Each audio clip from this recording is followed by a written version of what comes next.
So before we begin here, I'd like to give my condolences to the family that lost their squirrel Peanut and their raccoon Fred, who have been living with them for 7 years and were just abruptly taken away from them and euthanized here. And it's unfortunate because these were pets that have been with these family for 7 years, and all of a sudden the government wants to take into action against animals that, and I'm quoting by the way, had rabies for 7 years, right? But can't handle a whole illegal immigration crisis, huh?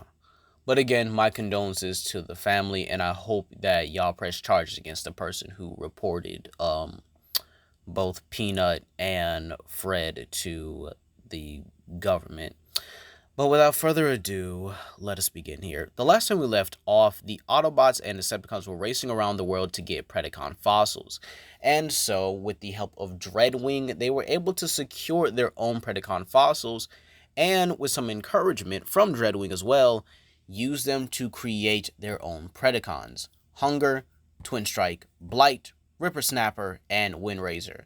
I know in the usual G1 and IDW continuity, it's Center Twin for the yellow one, or the extra double Hydra dragon over here. But in Transformers Prime, it's apparently Twin Strike. So I'm going to stick with that for, continuity's sake. So I hope no one really complains about it here. So with that being said here, because they were able to create these 5 Predacons, Ratchet now has a full-blown understanding of Decepticon ingenuity, and thanks to Dreadwing as well, they were able to use the Harbinger. Thank you for, the comment that actually told me about this as well, that the Decepticon ship that Starscream had, and that the Autobots used as their base was the Harbinger. So due to them being able to use the Harbinger, and even confiscate that Decepticon technology, they were able to use it to create these 5 Predacons. And now that they have a much more deeper understanding of Decepticon tech here, Ratchet actually uses it to boost their communications, which will be important. Now, this episode is called Training Day. This episode takes place before Evolution, alright? So, let's begin here. As Ratchet activates the Predacons, the first one to wake up is clearly Hunger, followed by Twin Strike, then Blight, then Ripper Snapper, and finally Windraiser. As they wake up, they all immediately burst out their pods, towering over Optimus, Ultra Magnus, and Ratchet here. So they're a little bit taken aback by it. They're not sure how they're going to respond. And so the Predacons go to sniffing the Autobots in front of them.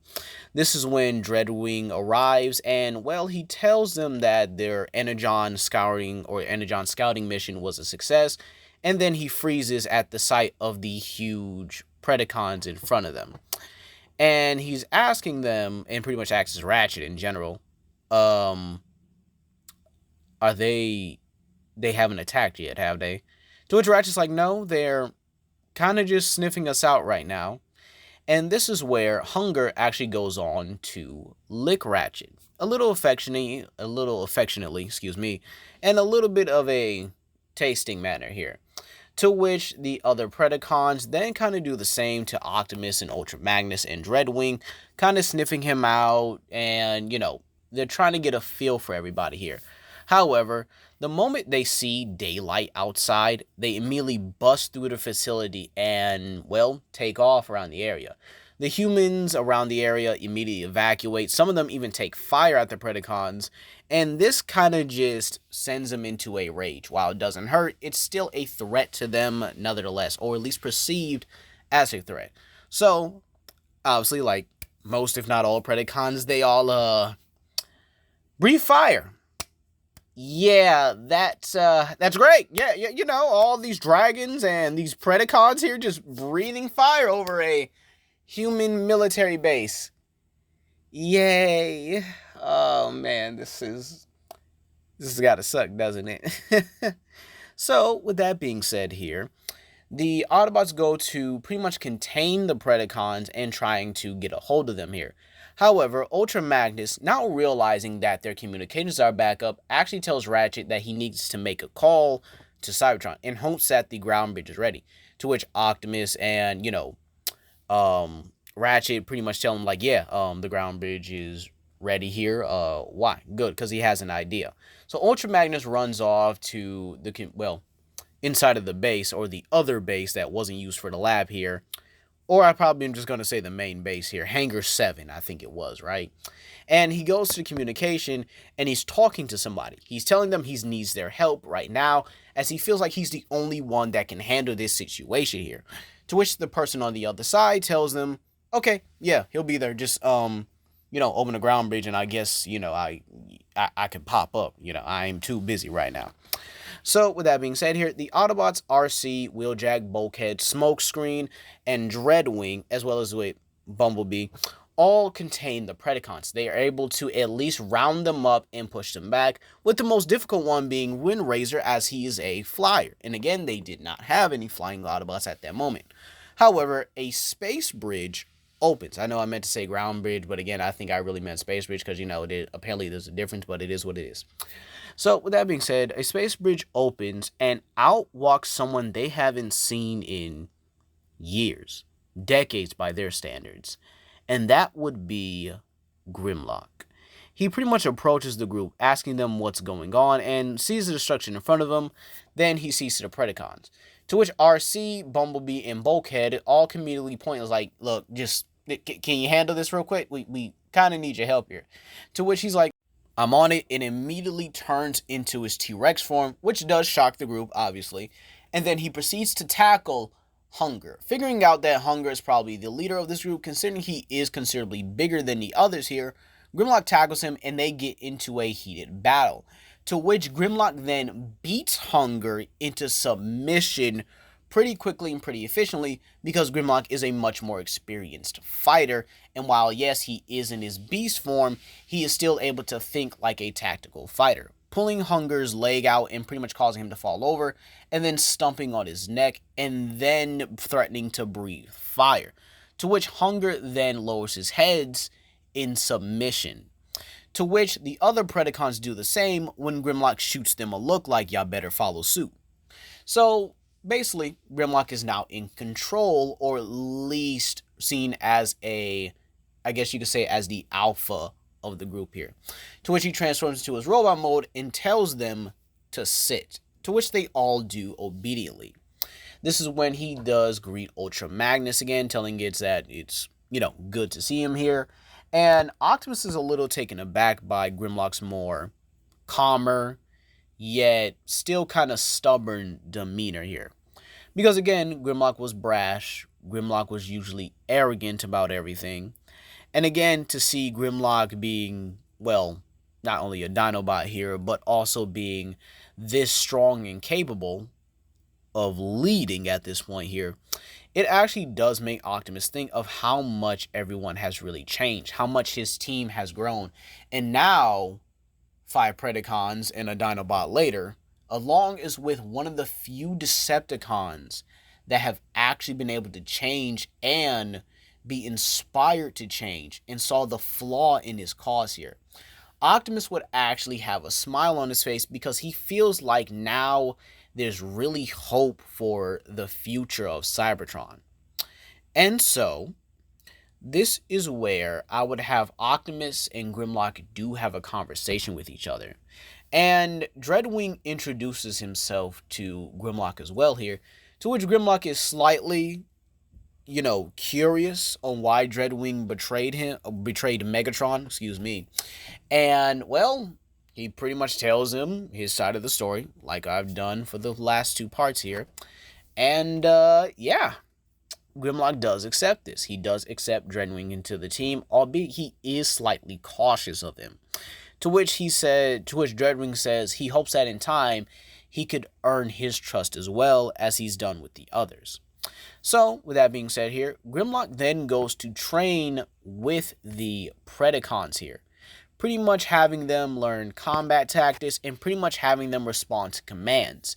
Even if they don't respond to Optimus or Ratchet or Ultra Magnus or even Dreadwing, they'll respond to him. And this is something that the Autobots can generally accept here, because again, Grimlock is pretty similar to them, and I feel like the Predacons would know that as well. Considering the sheer fact that how Shockwave created Grimlock was because of Predacon CNA, that would actually be a valuable reason here. So with that being said here, while Grimlock is actually training them, the episode of Evolution takes place here. Everything goes the same at the beginning. Except remember, Dreadwing killed Starscream, and Arachnid is in his place, and she has the Apex armor. But remember, she still has the bomb in her head, so she ain't trying no funny stuff no time soon here. To which I actually see this going a bit differently here. With Starscream not bullying or belittling the Predacon, and with Arachnid having a decent relationship with Predaking here, I can actually see Predaking kind of approaching her, and, she pets him. But during the petting, he transforms and reveals himself to be, Predaking here. And this is where the episode kind of does take the same route here, except I think Megatron would probably be more inclined to keep Project Predacon.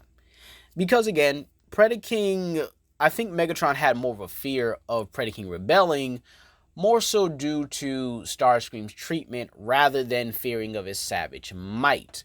But again, I do think Megatron would still have the whole, maybe we should terminate Project Predacon because they might get too strong for them, still happen here.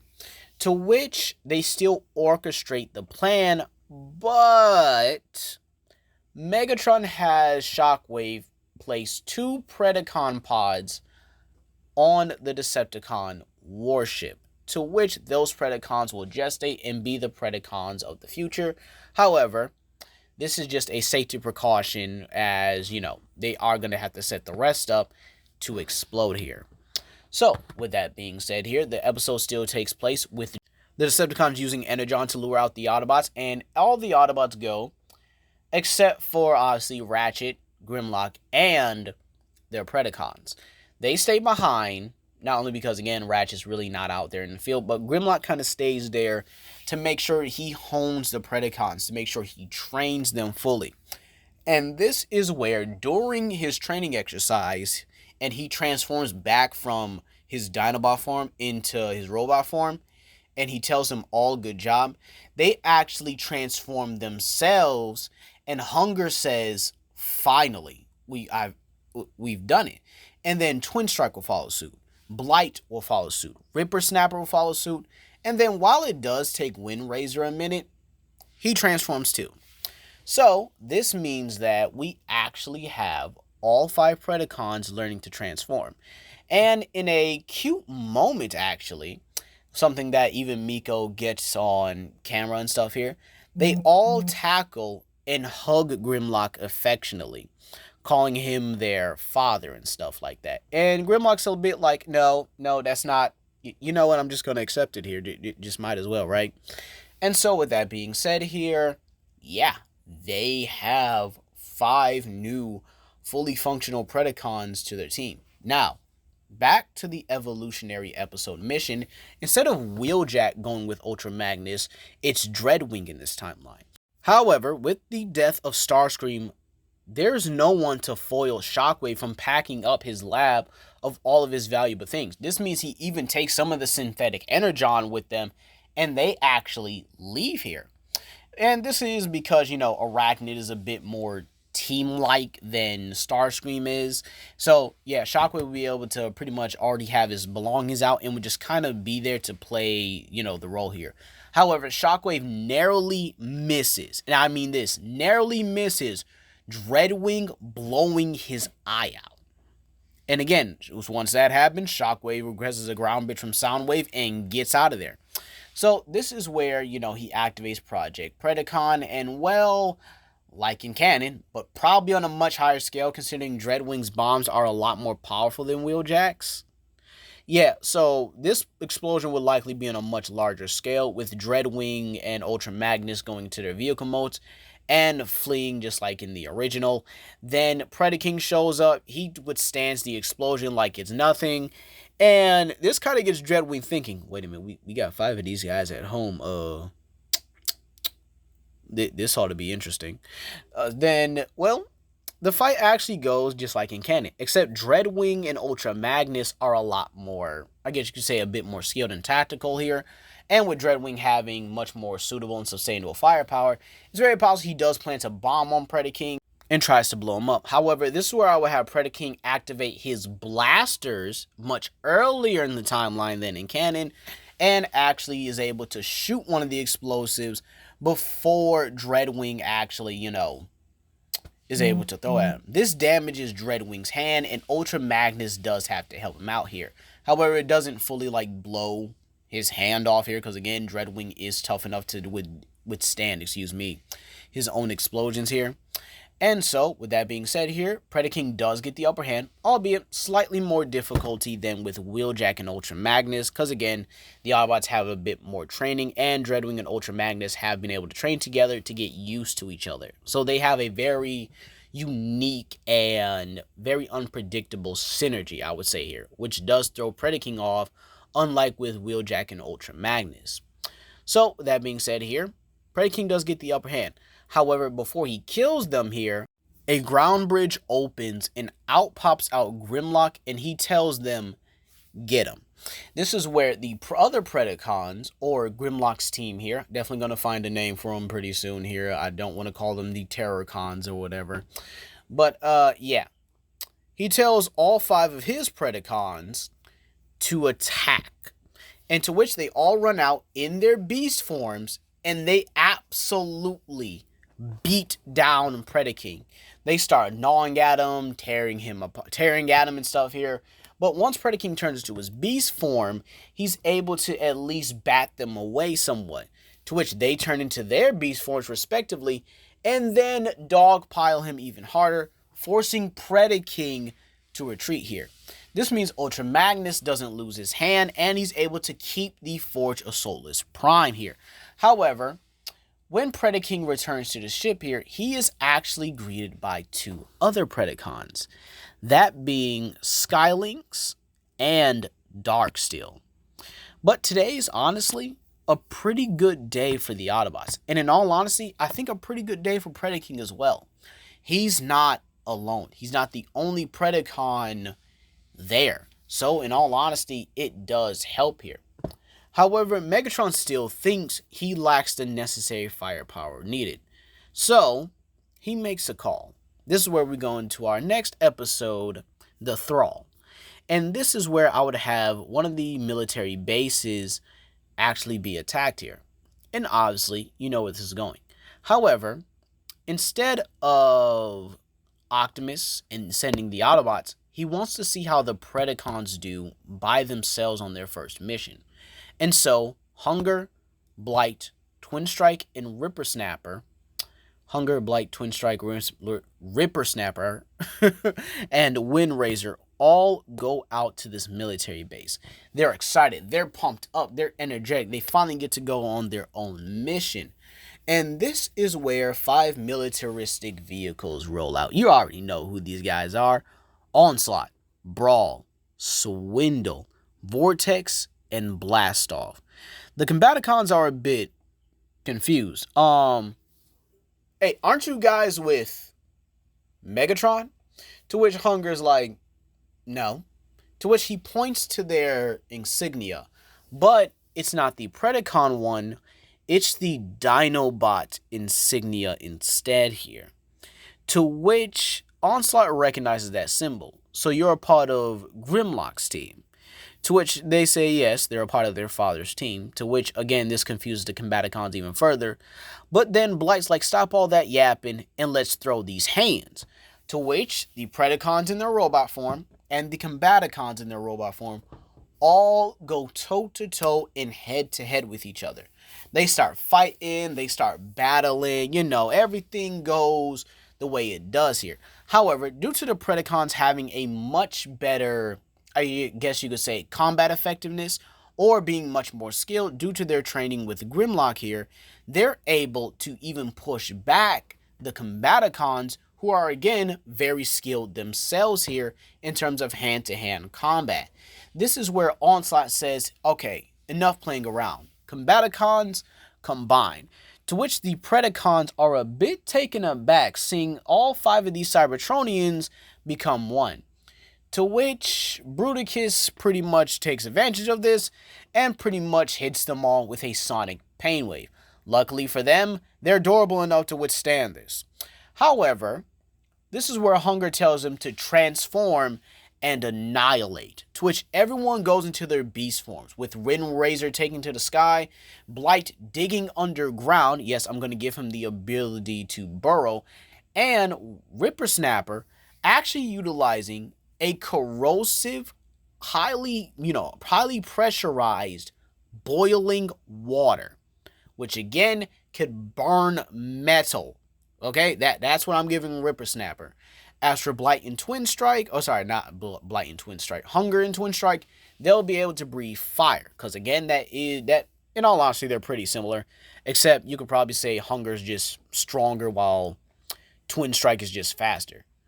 So, with that being said here, yeah, everything, goes like a whole Devastator versus Dinobot type of battle, or Devastator versus, Dinobots, excuse me. And this is where I would have the Combaticons actually begin to overwhelm them. They don't know how to fight such a thing. And this is where Hunger transforms and he's begging for help. He doesn't know what to do in this situation. And this is where Grimlock comes in full guns blazing, and he knocks over Bruticus here. And pretty much, Grimlock pretty much handles the situation here, with Bruticus even saying, finally a real fight. To which, yeah, they actually see the difference. They see how Grimlock's able to handle it, and they admire him even more here. To which Grimlock is able to, well, at least match and stalemate Bruticus here. But once the Predacons jump in, they excuse me, they are able to overwhelm Bruticus here, pushing him back, causing him to transform into his individual components, and they leave through a well-timed ground bridge from Soundwave. So that means the Predacons now have Skylynx, Darksteel, Predacon, 3 Predacons, and the Combaticons on their side here. However, that's not where we're going to leave it off here. When they get back to base, Hunger feels ashamed. He feels like he did poorly, and he feels like he failed his father figure. To which Grimlock gives him a reassuring, tug on the shoulder here, and tells him, no, you didn't. You made me proud. We just got to find a way for you to actually fight the Combaticons better. To which Ratchet says, hold on a minute, maybe. To which Ratchet begins typing and says that during the war, Shockwave was the one who originally created the Combiner program in general. So, with him digging through some of the Decepticons' database and even hacking into the old Iacon databases as well, Ratchet finds the program for the Combiners, or for the Combiner, application here, to which he wants their permission to actually go through with this here. And this is where Optimus actually gives them the go-ahead to have the Predacons, or his new Dinobots, he should say, actually be able to combine. And that's where we're going to leave it off here, you guys. So, let me know what you guys think about this one. I know it's a little bit shaky a little bit here. But again, the next part, you guys are going to get it. Abominus versus Bruticus. So, that's going to be all today. Please comment down below, like, and subscribe, and share with your friends. This is Legendary Grimlock, and I hope you guys have a blessed day. Peace.